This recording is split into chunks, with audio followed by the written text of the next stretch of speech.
Hey, everybody. Welcome back to the Further Forward podcast. I'm your host, Ashley Mitchell, and thank you for tuning into this solo episode. So much to talk about. So many things going on. Number one, I'm just happy to be back in front of the camera on the microphone.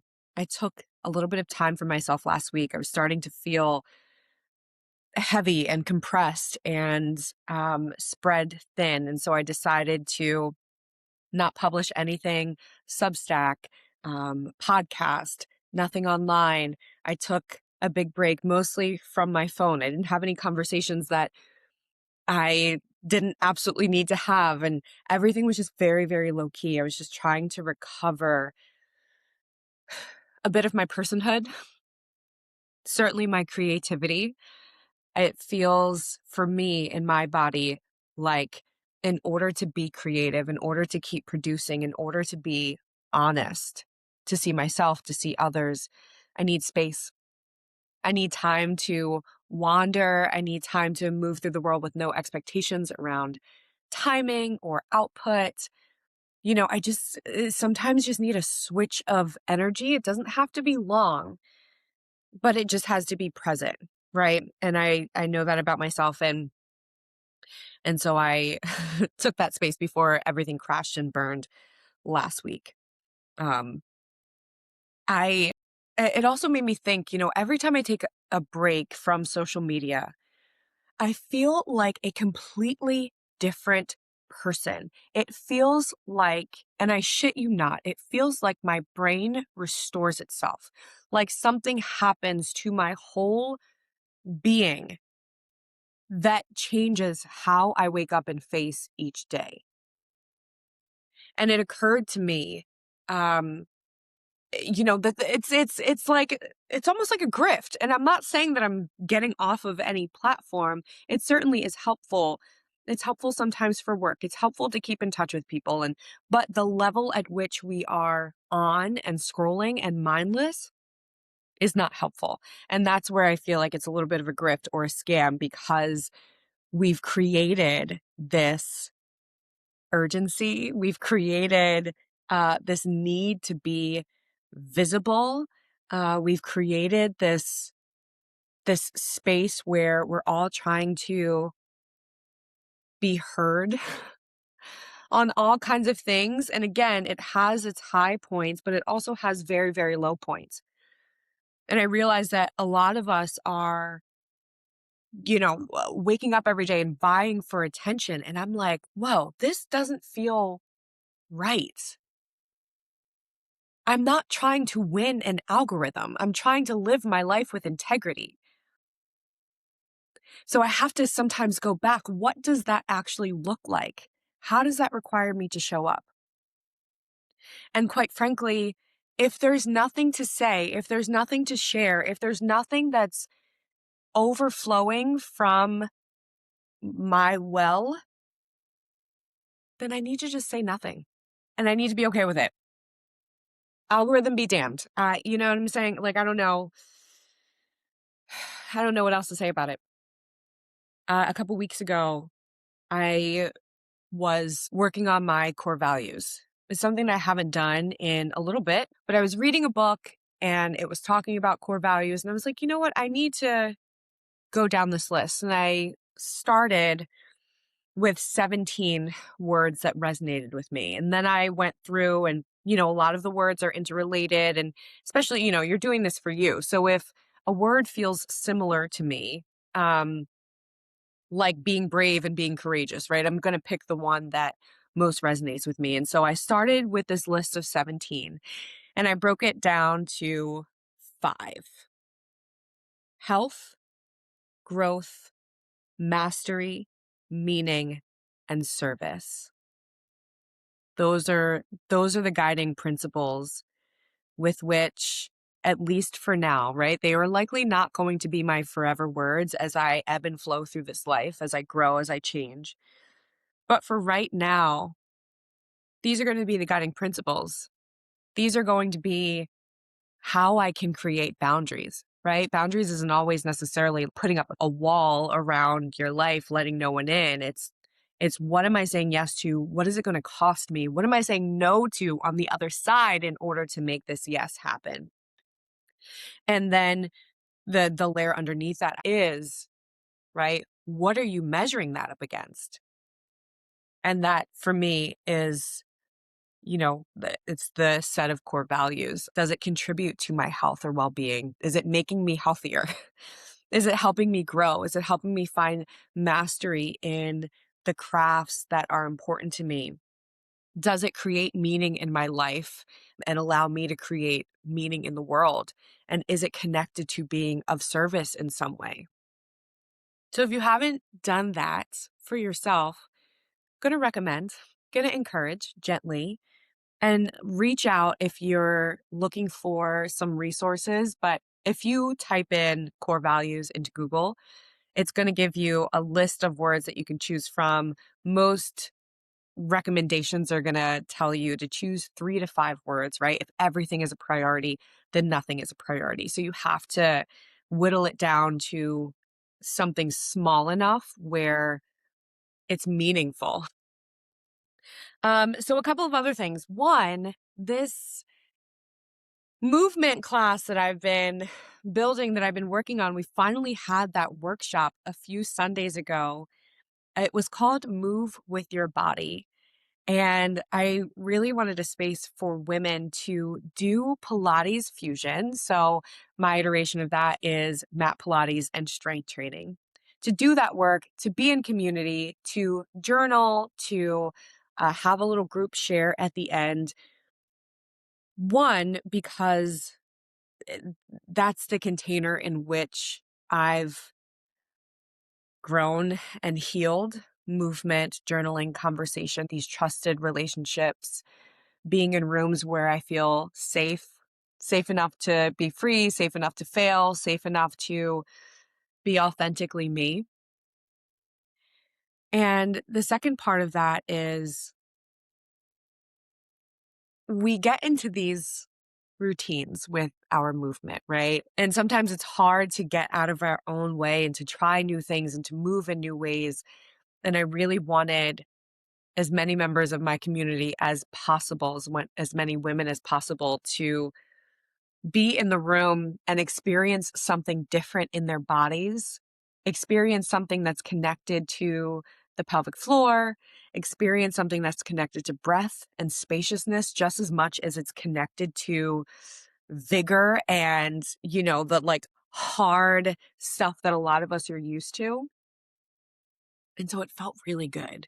Felt really good to be doing that work. And then the extension of that is that I have a cohort of about 10 women who I will see once a week for 8 weeks to do this work as well. And so stay tuned, because who knows what will come out of it. But I feel very much like this is a moment for me. I'm sharing this with you because I know that there are a lot of other women who are also coming into their own in a different way, who are building things, who are taking up space, who are exploring what it means to have wealth, to have assets. Um, there are a lot of us who are not interested in anyone's fucking table scraps anymore. And so I share with you where I am and where I'm going, because I want you to know that, I've been in this industry for over 10 years now, and I am just now feeling comfortable enough and solid enough in my point of view, in what I've learned and am learning, to now put something out there and stand behind it. So it takes time. It's messy. You have to lean on your people. That room was filled with folks who have been riding with me for a long time now. And they trust me and I trust them. So it's helpful to hear their feedback. This cohort was put together by a very good friend of mine who believes in me and who believes in my work and wanted to sort of help me solve this part of the puzzle.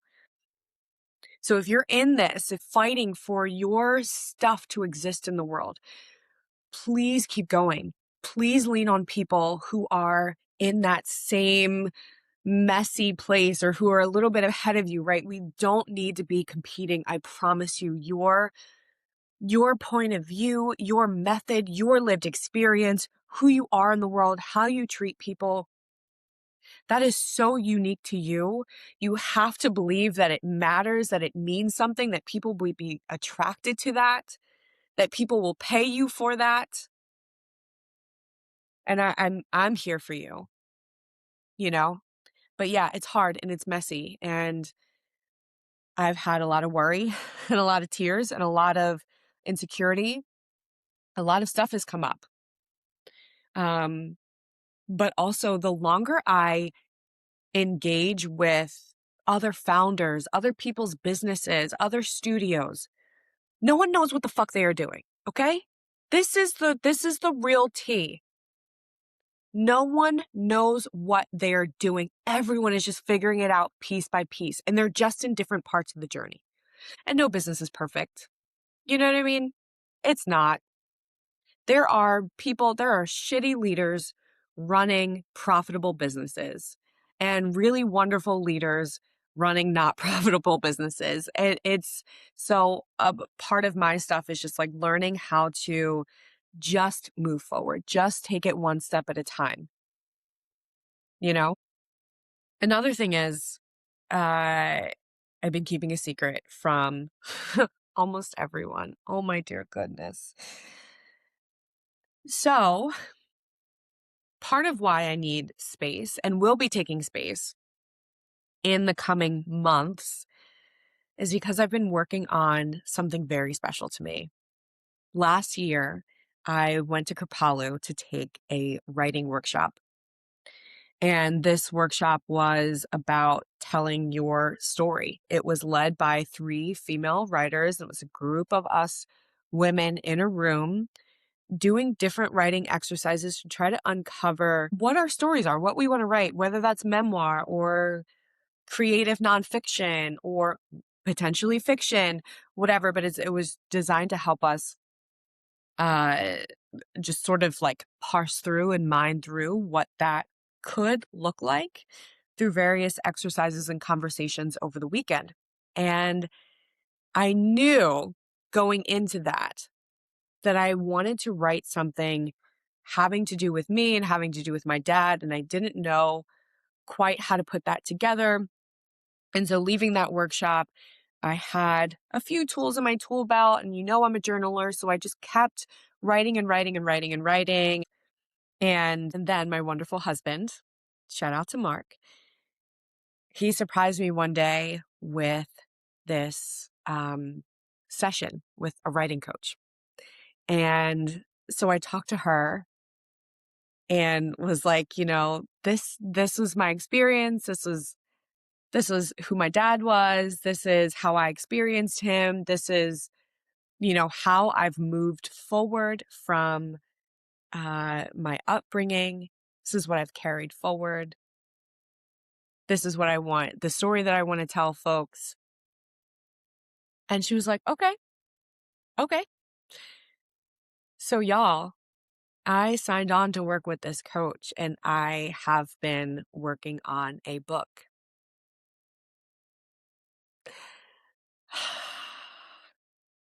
Been working on a book. How fucking cool is that? How?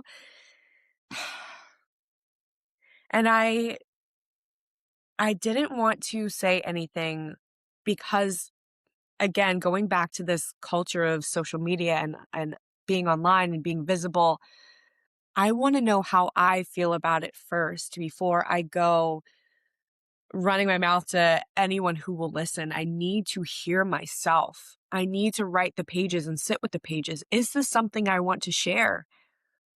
Am I writing this for me? Am I writing this for someone else? What is happening, right? And coming out of that container with her, I'm really confident that this is something that I not only want to keep going with, but definitely want to publish, definitely want to tell this story. And if you are subscribed to my Substack, you've probably noticed that my writing over the last couple of months has been more memoir-esque. I've been telling more stories about my family, about my upbringing, and synthesizing it and talking about how that links to what I do now. So I've been leaving you little clues, girl, you didn't even know. Um, so yeah, so this has been quite a process, and this is kind of the meat of what I want to share with you. Where do I even begin? I want to share what I've been learning writing this piece, writing this story. I've hinged a lot of my identity, a lot of how I move through the world, on the things that have happened to me, on the circumstances that I've lived through, on the parenting style of my parents. And what I've learned through writing this, I'm getting emotional, is that they are not the enemy. Not my mom, not my dad, not anyone else who helped raise me. Now, that's not to say that I'm brushing past any trauma that I've survived, but I'm saying that through writing about my parents and through writing about and discovering more of who they were at that time, I realized that the picture was much more full. And also being a mother myself, it changes things because when you're in it, you realize how hard it is. You realize how you're always battling to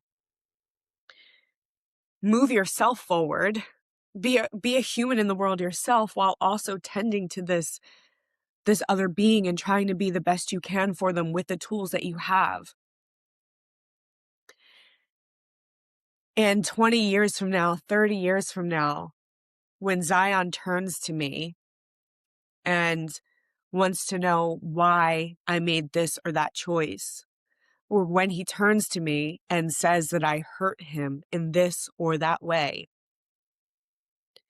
number one, I want to be able to apologize. Number two, I want to be able to set context. And number three, I want to have these artifacts through writing, through this podcast,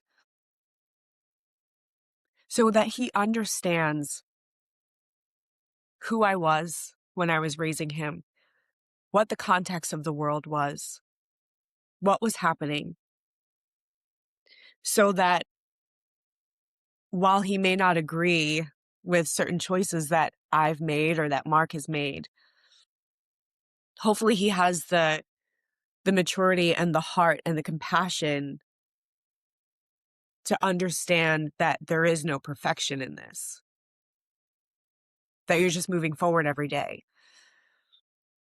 And sometimes it's really messy and really ugly. And so the biggest change for me is that I don't see my mom or my dad as villains in my story, which has taken an incredible amount of emotional work, I will say. It's easy for me to say this in 2 minutes on a podcast, but it's been months of uncovering, and it's also been months of remembering all of the good, which also makes it complicated because this is shades of gray. There are a lot of incredible lessons and foundations and values that have made me this person. And then there are also a lot of things that I've had to fight against to make sure that I don't become who they were.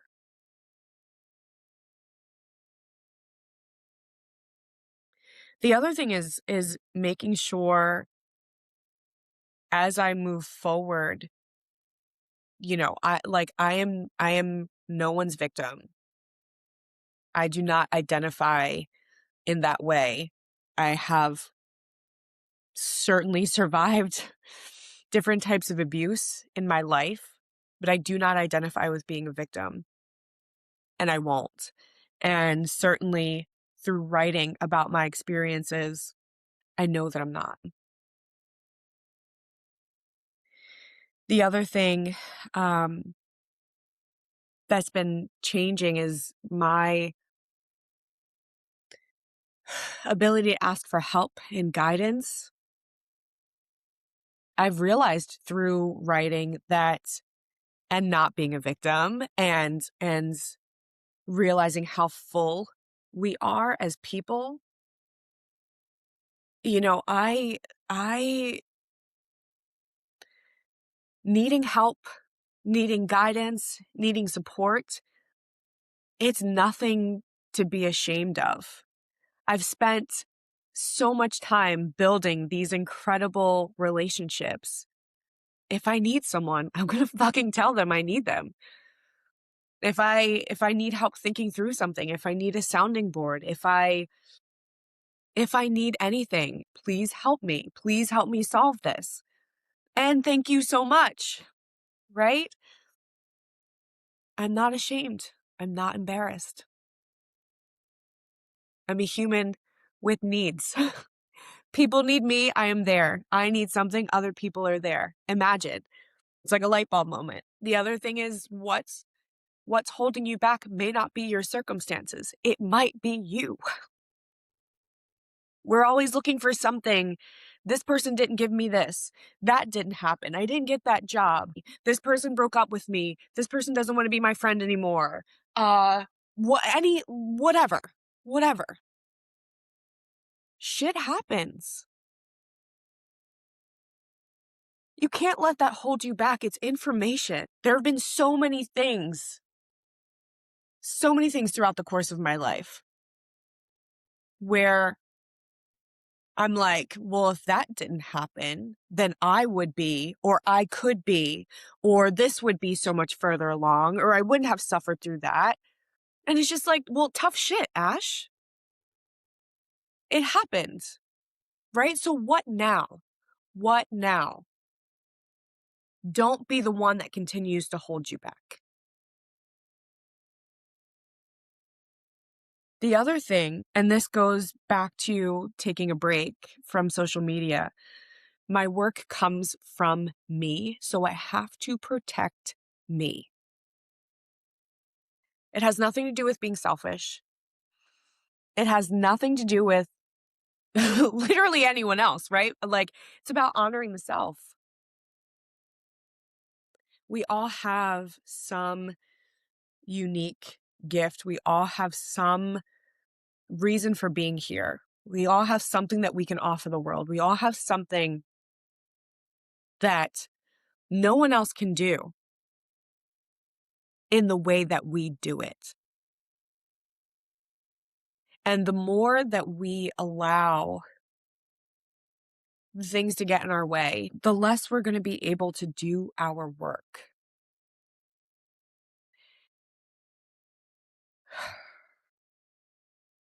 You have to protect yourself. No one's going to do that work for you.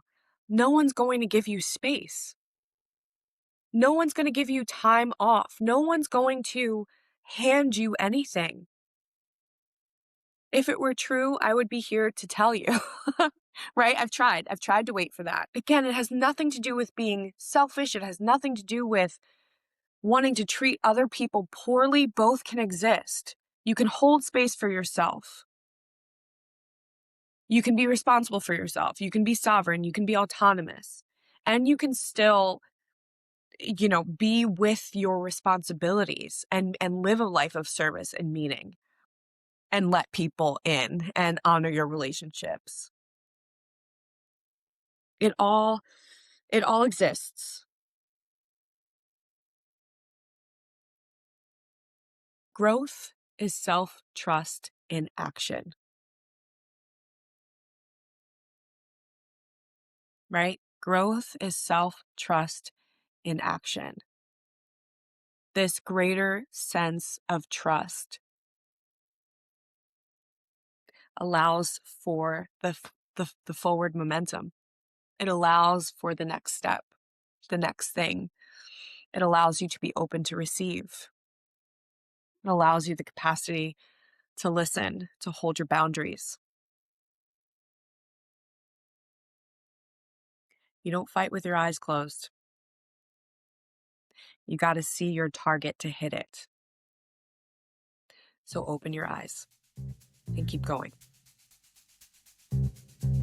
I'll talk to you next time.